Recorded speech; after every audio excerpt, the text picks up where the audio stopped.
Right from the very beginning, we went directly to the Hans Christian Andersen tale, and we saw a very modern story, a very contemporary story about a young girl who feels displaced, doesn't feel like she belongs, and she goes on an epic journey, really, of self-discovery to break down the barriers and walls between herself and the other, which in this case is the human world. I think what's beautiful about that is that, I think we can all relate. When we were making this, it was, we feel the world become more divided and more divisive in a way.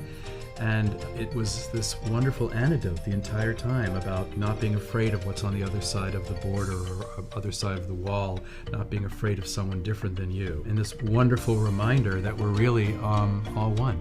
And learning how to be tolerant and listen to the other so we can somewhat understand, their plights. Exactly. It's very important to us to find, as people who live in this world and are contemporary, we had to find a way in. And that's the most important thing for us, no matter what film. Exactly. How does it relate to an actual audience today? And that's how we saw it. And us in our world today. I don't think we could have done this film if we hadn't done all the movies up to this point. When they said, you're going to do an underwater musical, we thought, well, how do we do that? How do you do that? How do you begin?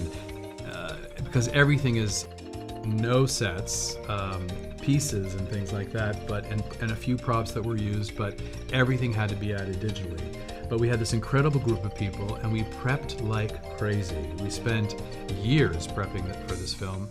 We started with storyboards. We moved directly into animatics and then pre-visualization, so we could almost create like a little mini movie where we would have where the actor would be in space, in the water, and how we would have the camera moving. And then that was translated to our camera team and also, of course, our stunt team, so they would know where to move everyone. So it was daunting. And we all had to learn. We all had to teach ourselves and collaborate, and to try to find that patience and that kind of being able to feed. It has to feed through one voice in the end of the day, and it can't look technical, as we knew. We could never. So it is such a balancing act between all these different factions.